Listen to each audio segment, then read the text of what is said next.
wabarakatuh. Salam sejahtera, Om Swastiastu, Namo Buddhaya. Kami dari kelompok 14 Saparua PKKMB Universitas Negeri Semarang akan mempersembahkan video opini kami mengenai isu kesehatan mental. Kesehatan mental yang baik adalah kondisi kita ketika batin berada dalam keadaan tentram dan tenang, sehingga memungkinkan kita untuk menikmati kehidupan sehari-hari dan menghargai orang lain di sekitar. Seseorang yang bermental sehat dapat menggunakan kemampuan atau potensi dirinya secara maksimal dalam menghadapi tantangan hidup, serta menjalin hubungan positif dengan orang lain. Sebaliknya, orang dengan kesehatan mental yang terganggu akan mengalami gangguan suasana hati, kemampuan berpikir, serta mengendalikan emosi yang sulit. Pada akhirnya bisa mengarah pada perilaku buruk. Di sini, kami dari kelompok Saparua akan memberikan opini kesehatan mental dalam 5 tema, yaitu keluarga, pasangan, teman, masa lalu, dan masa depan. Dipersilakan untuk teman saya, rekan Ceria Abelita.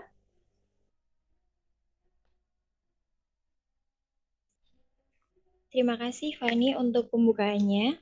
Di sini kita mulai dari materi yang pertama, yaitu materi keluarga. Di sini kita bakal denger nih dari teman-teman kita, apa sih kesehatan mental mengenai keluarga. Pertama kita panggil Rizka. Halo Rizka, boleh perkenalan dulu? Oke, perkenalkan nama aku Rizka Arumar atau Solihah. Aku dari Prodi Pendidikan Matematika. Oke, di sini aku bakal menyampaikan opini tentang topiknya keluarga dengan emosi, kesehatan mental yang dialami anak disebabkan tuntutan orang tua yang terlalu keras. Oke, untuk MC boleh langsung dimulai nih. Ya, boleh. Boleh dijelaskan nih menurut Rizka, kesehatan mental tentang keluarga nih apa gitu ya? Oke, sebelumnya kalau kita ngomongin tentang keluarga nih, sebagian orang bakal mikir kalau keluarga adalah tempat yang paling utama di mana kita merasakan kasih sayang, kenyamanan, tempat untuk berkeluh kesah, kita bisa merasakan aman dan nyaman tentunya yang nggak bisa kita dapetin dimanapun. Tapi bagi sebagian orang juga keluarga adalah sebuah penjara. Kenapa kayak gitu? Karena di dalam suatu hubungan keluarga, menurut aku itu selain kasih sayang yang diberikan, ada satu hal yang tidak kalah penting yang tidak boleh kita hilangkan, yaitu komunikasi. Nah, kurangnya komunikasi ini di antara keluarga bisa menyebabkan berbagai masalah loh. Salah satunya itu tadi, seorang anak yang merasa dirinya itu dituntut orang tua untuk melakukan sesuatu yang bukan keinginan mereka sendiri, sehingga ia itu merasa tertekan kayak gitu. Nah, hal ini jika dibiarkan tentu akan mengganggu kesehatan mental anak tersebut. Padahal bisa aja kan orang tua mereka itu mau untuk bertanya, mau untuk berkomunikasi dengan anaknya, sehingga anaknya itu bisa menceritakan apa sih keinginan mereka. Jadi kita tuh masing-masing saling tahu gitu. Nah, hal ini masih banyak disepelekan oleh orang-orang di sekitar kita yang tentu saja tidak bisa kita abaikan begitu saja. Kadang orang tua hanya memikirkan kesehatan fisik anaknya dibandingkan kesehatan mentalnya kayak gitu. Biasanya tuh orang tua yang penting anak aku sehat, yang penting anakku nggak pilek, nggak batuk kayak gitu. Padahal anak juga memiliki kesehatan mental yang harus mereka pikirkan juga gitu. Sama pentingnya dengan kesehatan fisik kayak gitu. Mungkin opini aku cukup sekian, bakal dilanjutin sama teman aku yang lain. Terima kasih. Oke, terima kasih Rizka buat opininya. Selanjutnya ada Berta nih. Halo Berta, boleh perkenalan dulu nggak nih? Halo, nama aku Firta Martian dari Fakultas Ilmu Pendidikan. Aku akan melanjutkan opini dari Rizka. Kesehatan mental ataupun pola pikir pada seseorang itu tergantung pola asuh bagaimana keluarga memberikan didikannya. Untuk itu dibutuhkan peran keluarga dalam mensejahterakan kesehatan mental remaja. Di antara peran keluarga yang dimaksud adalah peran melindungi, mendampingi, dan memberikan rasa nyaman, menjalin komunikasi interaktif, serta menciptakan pola pengasuhan yang mendukung pertumbuhan dan perkembangan jiwa yang sehat. Didikan yang terlalu menuntut dapat membuat seseorang menjadi pribadi yang keras kepala dan cenderung tidak bisa mengekspresikan rasa yang ada pada diri mereka. Karena mereka tidak diberi ruang untuk menyampaikan pendapat mereka. Mereka hanya dipersilahkan melakukan apa yang mereka inginkan. Pada dasarnya, seiring berjalannya waktu, pola pikir seseorang akan ikut berkembang. Dapat dilihat juga generasi Z yang cenderung lebih aware terhadap kesehatan mental dan lebih open-minded dengan suatu hal beda dengan generasi sebelum-sebelumnya yang sangat keras dan baku. Itu saja opini dari saya. Sekian. Mungkin akan dilanjutkan oleh teman saya. Terima kasih. Oke, makasih Berta buat opininya. Selanjutnya ada Ahmad nih. Halo Ahmad. Ya, halo. Oh iya, boleh perkenalan dulu ya Ahmad. Oke, perkenalkan. Nama saya Ahmad Yusuf Haryanto, dan saya dari Prodi Pendidikan Kewarganegaraan. Dan saya akan menjelaskan opini saya tentang kesehatan mental yang berada dalam lingkup keluarga. Jadi begini, keluarga merupakan sistem terkecil dalam sistem sosial tersebut. Jadi mengapa kok kita bisa melandaskan bahwa keluarga itu hal yang terpenting? Dalam hari ini, keluarga merupakan tempat pertumbuhan dan perkembangan seseorang. Jadi segala kebutuhan fisik maupun psikis ada dalam keluarga. Jadi sebagai seorang anak, kita patut ya menentukan jalannya sendiri tanpa harus ada pemaksaan oleh orang tua. Dan kebanyakan orang tua menginginkan anak tersebut sukses, tapi kebanyakan juga orang tua kurang memikirkan tentang apa itu yang diinginkan oleh anaknya tersebut. Jadi maka dari itu pentinglah bagi orang tua untuk saling berkomunikasi. Jadi saya melanjutkan opini sebelumnya ini tentang komunikasi. Jadi keluarga tetap sebagai tempat berkeluh kesah, bercerita maupun semuanya untuk saling memahami ya. Keluarga merupakan tempat untuk kita bercerita, untuk kita saling curhat begitu. Mungkin itu doang opini dari saya. Saya kembalikan ke moderator. Terima kasih. Oke, terima kasih Ahmad buat opininya. Sekarang kita beralih ke Wahid. Halo Wahid. Halo Kak. Oh iya, boleh perkenalan dulu Wahid? Oke, boleh. Jadi langsung samain aja ya, opini aja ya.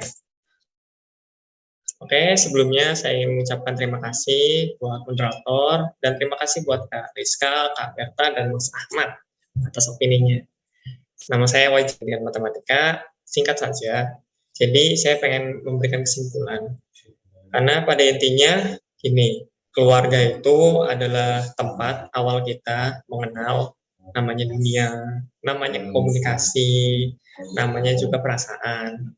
Tapi sayangnya dari keluarga itu kita tahulah, nggak semua keluarga itu bisa mencetak anaknya agar siap untuk berada di lingkungan gitu. Nah, ada yang tuntutan orang tua yang terlalu tinggi. Kadang orang tua juga memberikan saran yang kurang cocok dengan zamannya gitu. Jadi saran-sarannya di zaman dahulu akan terus diinikan tanpa melihat perkembangannya di zaman. Nah, di sini tapi perlu digarisbawahi pada dasarnya keluarga itu selalu ingin memberikan yang terbaik untuk diri kalian gitu, untuk diri saya juga gitu. Keluarga itu ingin memberikan sesuatu yang terbaik, cuma kemungkinan caranya yang salah gitu. Jadi diharapkan depannya buat orang tua ataupun keluarga ataupun diri kalian harus menyesuaikan diri lah dengan keadaan supaya bisa ini. Jadi jaga kesehatan mental kalian. Sekian dari saya. Terima kasih.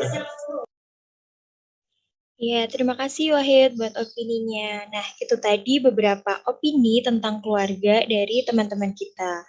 Variatif sekali ya, gitu kan. Tapi di sini kita juga punya tema yang pastinya nggak akan kalah variatif juga, yaitu tema pasangan. Kita mulai dari Aulia. Halo Aulia. Aulia. Boleh dimulai dari aku nggak? Soalnya Aulianya udah nggak ada di top. Oh iya, maaf. Kita mulai dari Fauzia ya berarti? Iya benar. Iya, boleh perkenalan dulu. Iya. Ya, sebelumnya nama aku Fauzia Gina, kalian bisa panggil aku Gina, dari Prodi Pendidikan Seni Rupa Fakultas Bahasa dan Seni. Nah, di sini aku mau nyampaikan opini aku tentang pasangan, dalam peran pasangan di dalam mental health. Nah, menurut aku itu pasangan itu tuh bisa jadi sebuah sesosok yang bisa jadi toksik dalam mental health kita, teman-teman. Apalagi nih, apalagi pasangan kita itu termasuk seseorang dengan sifat yang toksik ya ketika menjalani hubungan. Nah, sifat itu tuh bisa bisa jadi karena dianya itu belum siap buat menjalani hubungan sama seseorang nih, teman-teman. Nah, itu semua bakal terjadi kalau misalnya pasangan kita itu belum punya sifat dewasa yang dibutuhkan di suatu hubungan. Contohnya nih yang bisa kita rasain ya, siapa tahu teman-teman juga udah rasain, itu tuh bisa maksa kita ngelakuin apapun yang dia mau, terus abis itu ngelarang apapun yang kita suka, atau bahkan kayak kalau ada masalah bikin kita seolah-olah tuh kita yang salah, teman-teman. Itu kan bisa jadi suatu tekanan di pikiran kita ya, teman-teman. Jadi eh, dipikir-pikir dulu sebelum kita mau mulai hubungan sama seorang, biar nggak jadi bumerang buat kita semua nih, teman-teman. Nah, eh, dampaknya itu, dampaknya yang bisa kita rasain itu, kita bisa kena mental disorder nih, teman-teman. Contohnya tuh kayak eating disorder, depresi, terus abis itu mood swing, dan lain-lain. Itu banyak banget jenis-jenisnya. Nah, buat jaga kesehatan mental kita nih, teman-teman bisa ngejauh dari hal-hal toksik nih. Dan kita harus tegas kalau misalnya kita punya pasangan. Dan kalau misalnya udah terlalu toksik hubungannya, kita bisa akhiri hubungan tersebut sih secara tegas. Itu aja, teman-teman. Selanjutnya bakal dijelasin sama rekan aku, David. Oke, terima kasih buat Fauzia buat opininya. Sekarang kita beralih ke David. Halo David. Halo, halo. Oke, perkenalkan dulu ya. Ya, David, boleh perkenalan dulu ya. Oke, perkenalkan nama saya David Fage Alvarezi dari Prodi Politik dan Kewarganegaraan dari Ilmu Sosial. Pasangan dalam mental health itu sangat penting ya, teman-teman. Jadi, pasangan itu bisa menjadi support system bagi kita untuk menunjang produktivitas kita. Contohnya, ketika kita lagi malas-malas belajar, tapi kita menemukan partner yang cocok, itu menjadi alasan kita untuk meningkatkan produktivitas kita, meningkatkan kualitas belajar kita. Jadi yang mulainya mungkin kayak males-malesan, tidak semangat dalam melakukan aktivitas, terus kita mempunyai support system yang baik, maka kita akan lebih produktivitas kita menjadi lebih meningkat gitu. Dan semisal kita ada masalah juga, kalau kita mempunyai pasangan yang tepat juga, kita juga bakal terbebani gitu. Kita bisa curhat ke pasangan kita seperti itu. Jadi pasangan itu sangat penting bagi kesehatan mental kita. Mungkin sekian dari saya. Oke, terima kasih David. Terima kasih juga buat kelompok pasangan, buat opini-opininya. Sekarang kita beralih ke tema yang gak kalah penting nih. Tema teman gitu kan. Kesehatan mental menurut teman-teman ini gimana sih buat lingkungan pertemanan gitu kan. Kita boleh ke Syahatani. Halo Syahatani.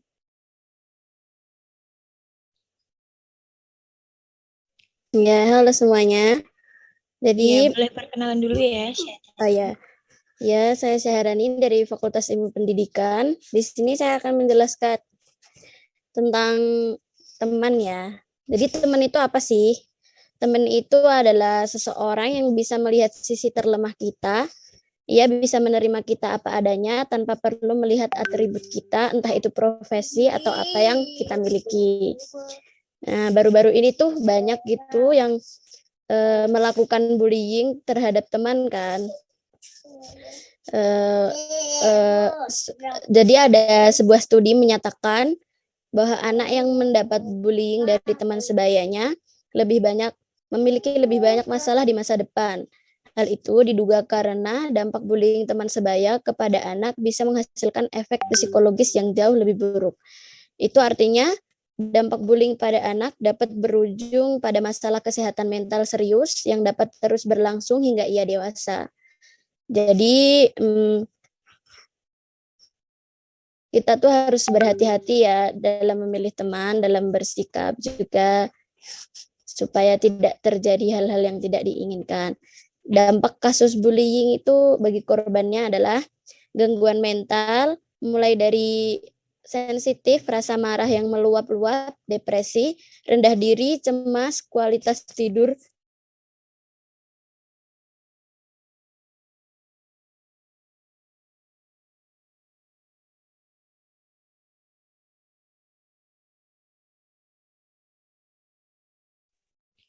Oke, kayaknya koneksinya Syahrini terputus nih. Jadi kita lanjut ke opini selanjutnya aja ya. Boleh dari Karisma. Halo Karisma.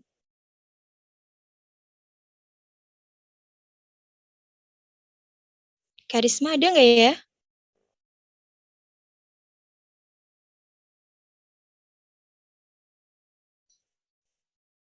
Oh, nggak ada juga nih. Kalau Ferry, halo Ferry.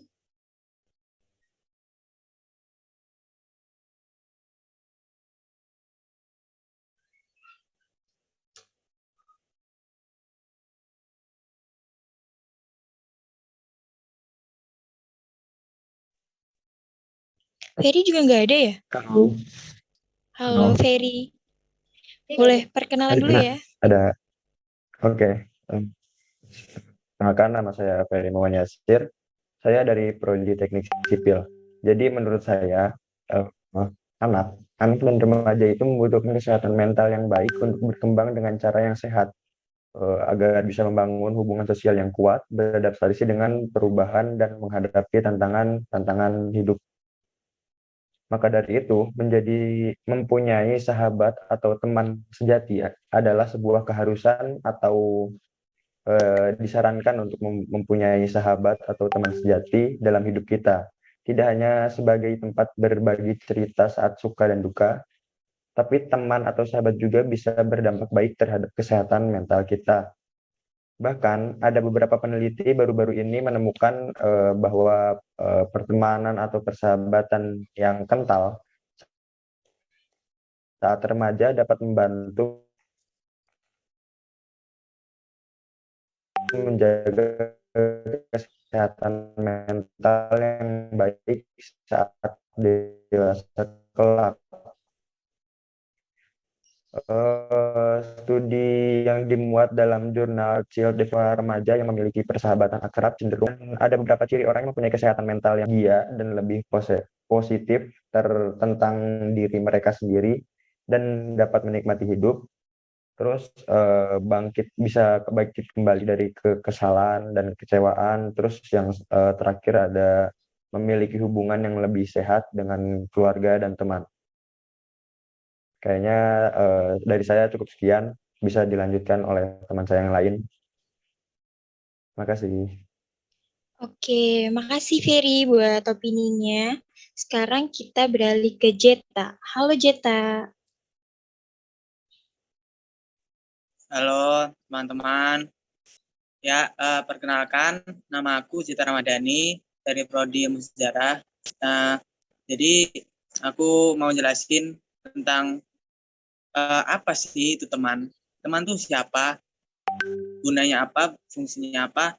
Jadi mungkin teman-teman ya tahulah teman adalah sosok yang bisa kita percaya mungkin bagi sebagian orang lebih dari siapapun. Apalagi sahabat. Kita cerita tentang masalah-masalah kita yang ada di keluarga atau pasangan, itu lebih kita lebih prefer cerita untuk ke sahabat kita gitu. Tapi sahabat tuh teman tuh macam-macam, ada yang memberikan dampak yang baik, ada yang buruk. Nah, dampak yang buruk tuh kita harus hindari, kita harus tahu ciri-cirinya teman-teman yang memberikan dampak buruk pada hidup kita dan yang memberikan dampak baik. Jadi ciri-cirinya mungkin teman-teman bisa tahu lah, misalkan kalau misalkan yang buruk kita tahu dia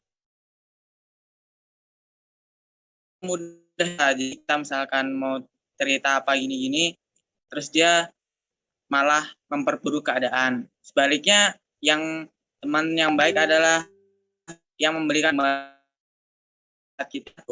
Ya, sekian dari saya. Iya, terima kasih buat ini macam-macam banget ya. Sekarang kita beralih ke tema masa lalu nih.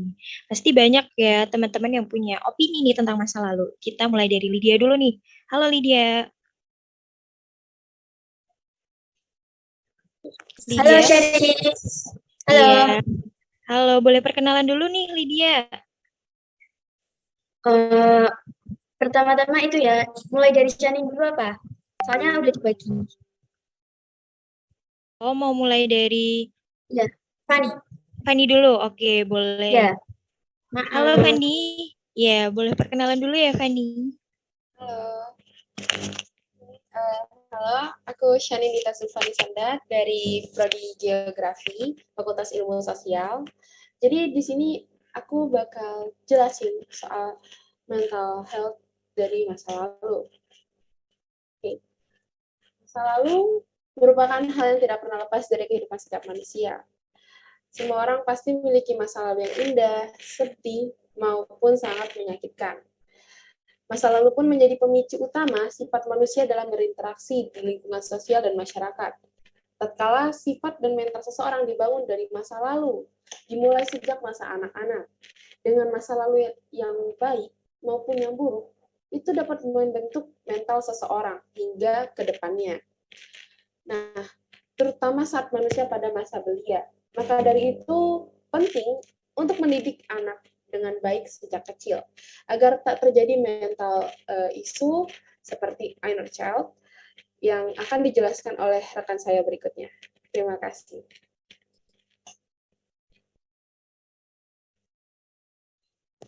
Oke, selanjutnya Lydia nih. Halo Lydia. Halo. Ya, boleh perkenalan dulu ya Lydia. Sebelumnya kenalin, nama aku Abdul Lydia, biasa dipanggil Lydia. Aku dari Prodi Geografi. Inner child itu sisi kepribadian seseorang yang terbentuk dari pengalaman masa kecil atau ada bagian dari diri kita saat masih anak-anak yang tertinggal. Dalam penelitian, anak dalam rentang 6-7 tahun sedang mudah mengingat dan bahkan menjadi long time memory. Jadi dalam masa tersebut, jika ada sebuah kejadian, dia akan ingat sampai dewasa. Pentingnya inner child, pentingnya kita tahu tentang inner child itu penting karena agar kita itu mudah menjadi orang yang tidak rapuh dan sensitif. Jika kita ingin benar-benar bahagia yang nyata, belajarlah untuk menerima, mengenali, dan mengolah inner child agar menjadi orang yang benar-benar bahagia. Sedikit banyak orang yang tidak sadar terhadap inner child ini.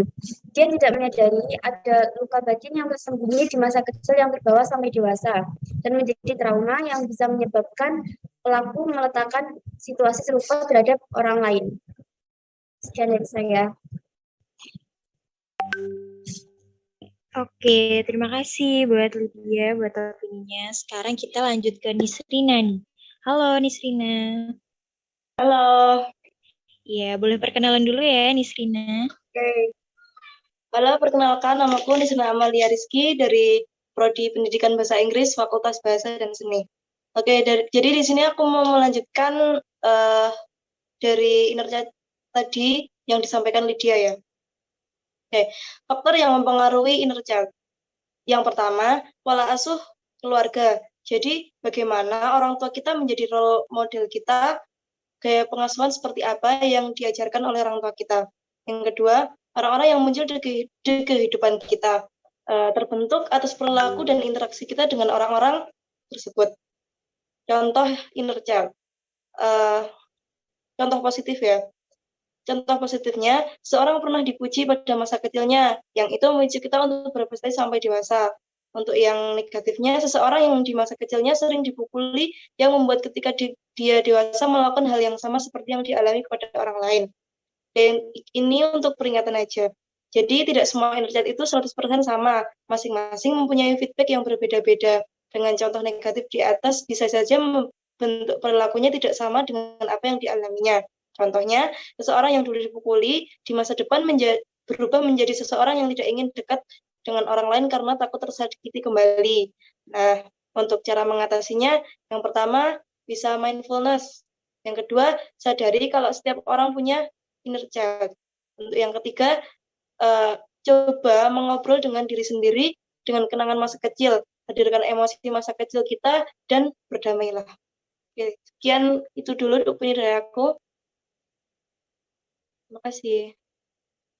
Oke, makasih Nisrina buat opininya. Sekarang kita lanjut ke Jaka nih. Halo Jaka. Halo. Langsung aja ya. Ya, perkenalan dulu dong. Oke, kenalin aku Jaka Putra Ramajati dari Prodi Geografi Fakultas Ilmu Sosial. Nah, jadi menurut aku mengenai kejadian traumatik di masa lalu yang mengakibatkan gangguan kesehatan mental itu merupakan suatu hal yang harus kita perhatikan secara bersama-sama. Karena apa? Karena gangguan kesehatan mental akibat masa lalu ini sangat berpengaruh terhadap karir seseorang di masa depan. Apalagi kita sebagai seorang remaja, apabila kita mengalami masalah traumatik di masa lalu, tentu akan mempengaruhi perkembangan kita menuju tahap dewasa. Dan apabila kita memiliki masalah tersebut, bisa saja perkembangan diri kita tidak maksimal seperti apa yang kita inginkan. Nah, jadi aku di sini mengajak kepada kita semua yang ada di room ini dan semua penonton yang nantinya menonton video ini, mari sama-sama kita mulai peduli terhadap isu kesehatan mental, terutama mengenai kejadian traumatik di masa lalu. Karena apa? Karena dampaknya begitu besar. Gangguan mental disorder, salah satu dampaknya, habis itu gangguan jiwa, gangguan kecemasan, bisa depresi, dan juga bisa menyebabkan bunuh diri. Nah, karena mengingat dampaknya yang begitu masif, marilah dari sekarang kita mulai peduli dengan isu ini, kita stop bullying, kita stop perundungan, kita stop kekerasan seksual, dan kita stop pelecehan seksual. Itu dari aku. Makasih. Oke, terima kasih untuk topik dari masa lalu ya. Oke, mari kita lanjut untuk topik opini yang bertema masa depan. Nah, akan dimulai oleh Vicky. Halo Vicky. Halo Fani. Silakan perkenalkan. Iya. Sebelumnya perkenalkan, nama saya Muhammad Fikir Stubatiar dari Prodi Teknik Sipil.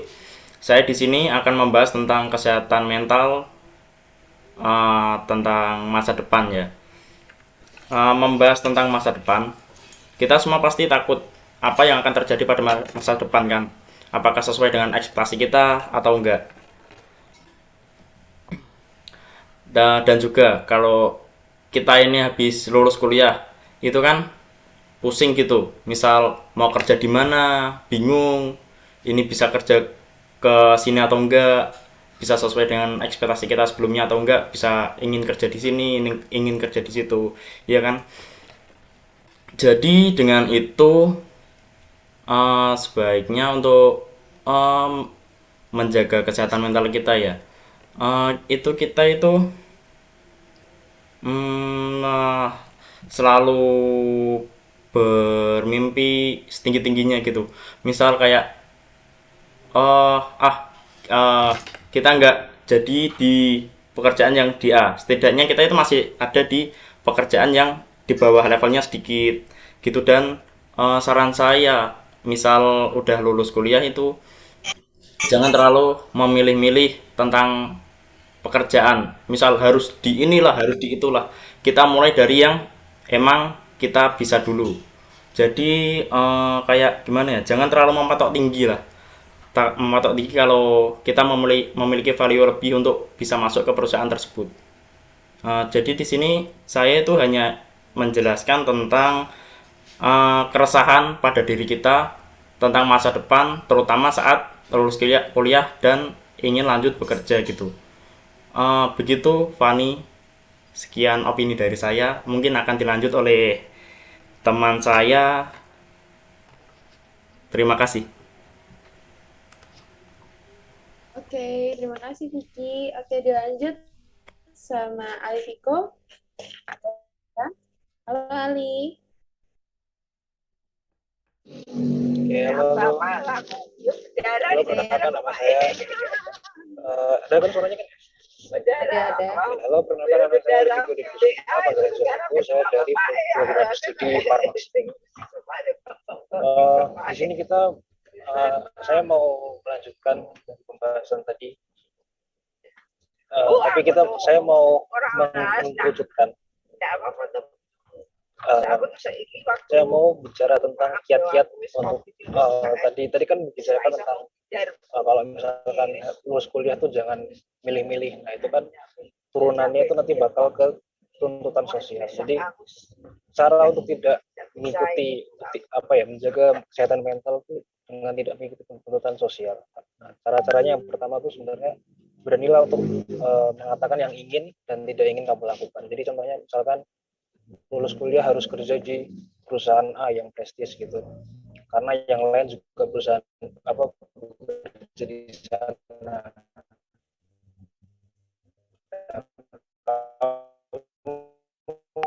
Bisa sudah bekerja langsung mengakui udah gitu aja. Terima kasih. Oke, terima kasih buat Alviko. Lanjut oleh Maulida. Halo Maulida. Halo. Halo, boleh perkenalkan diri ya? Oke, jadi kenalin, aku Maulida Nurul Komaliyah dari program studi ilmu hukum Fakultas Hukum. Jadi aku bakal sedikit beropini nih.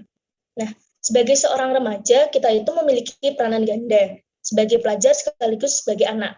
Nah, kondisi ini memaksa kita untuk dapat memenuhi kedua tanggung jawab tersebut. Tanpa disadari, banyak kita temui kasus gangguan mental yang bersumber karena beban tanggung jawab masa depan. Nah, paradigma sosial yang memaksa kita untuk mengikuti setiap standar yang dibuat itu banyak membuat individu kini berjalan atau tengah mengerjakan sesuatu bukan karena pilihannya sendiri, melainkan karena pilihan orang lain. Stigma masyarakat akan pilihan yang kita mau seringkali membuat kita takut untuk yakin menjalaninya. Kayak, ngapain sih masuk di univ A, mending di univ B. Nah, alhasil kita bakalan mengalah dan lebih mementingkan apa yang dibilang oleh orang lain. Dari sini akan timbul permasalahan emosi pada diri, sulit mengekspresikan perasaan, dan jauh lagi dapat mengalami stres akibat tekanan yang terlalu berat. Lantas bagaimana untuk mengatasi? Kita tidak pernah tahu masa depan yang seperti apa yang sedang menanti. Jadi apabila kita sudah terlanjur menempuh jalan seperti ini, kita bisa mulai dengan berhenti menyesali dan menyadari bahwasanya setiap manusia itu memiliki lintasannya masing-masing. Jadi mungkin saja sekarang kita terpaksa menjalani pilihan yang bukan kemauan sendiri, tapi dari sini kita dapat terlatih untuk menghadapi suatu ekspektasi yang nggak selaras dengan realita. Jadi cari celah untuk bisa menikmatinya, karena kita tidak bisa menyenangkan orang lain. Jadi abaikan saja perkataan orang lain yang menghalangi impianmu. Mungkin cukup itu aja dari aku. Terima kasih.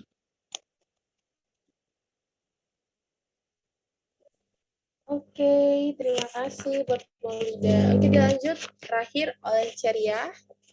Silakan Ceria. Oke, terima kasih Fanny. Tadi belum perkenalan nih ya. Nama aku Ceria Belita dari Prodi Sastra Inggris. Nah, waktu itu kita ada webinar nih tentang kesehatan mental. Nah, kata pembicaranya, kalau kita khawatir tentang masa depan, tentang hal-hal yang belum terjadi, kita harus menarik diri kita buat balik nih to the present, ke masa sekarang. Nah, kalau menurut aku itu sebenarnya nggak apa-apa ya kita buat punya rasa khawatir, rasa takut, karena manusia kan punya lima emosi nih. Nah, rasa takut dan khawatir ini termasuk dalam salah satu emosi manusia. Jadi sebenarnya kalau kita rasa takut tentang besok gimana, masa depan akan kayak gimana, itu sebenarnya nggak apa-apa banget. Jadi buat kalian yang memang punya ketakutan dan kekhawatiran tentang masa depan itu sebenarnya nggak apa-apa. Jangan dipendam, diungkapin aja gitu. Jadi jangan nyakitin diri sendiri buat terus memendam rasa takut sama khawatir tentang masa depan gitu. Jadi sebenarnya rasa takut sama khawatir itu hal yang wajar, hal yang normal gitu. Itu aja sih dari aku gitu. Waktunya aku kembalikan ke Fani. Oke, makasih Ceria dan teman-teman yang lain. Kita udah di akhir acara nih, udah di akhir video kita. Dan aku mau ucapin terima kasih untuk semua teman-teman dari kelompok Saparua. Kita kasih aplaus dulu buat kita semua. Dan aku bakal kasih beberapa tips dan wejangan. Masa lalu itu tidak perlu diingat, masa depan itu dikejar bersama teman, bersama pasangan, maupun bersama keluarga. Kehidupan mental memang tidak mudah dijalani. Mental yang sehat akan membuat kehidupan lebih baik bagi setiap orang. Tapi jika kamu memiliki mental yang tidak sehat, dan kamu merasa itu tidak baik di dirimu, segeralah mencari bantuan, baik dengan orang lain di sekitar kamu maupun dengan tenaga medis. Nah, maka dari itu, marilah peduli dengan kesehatan mental, agar kehidupan kita menjadi lebih baik. Itu saja dari kami kelompok 14 Saparua PKKMB Universitas Negeri Semarang. Saya akhiri, wassalamualaikum warahmatullahi wabarakatuh.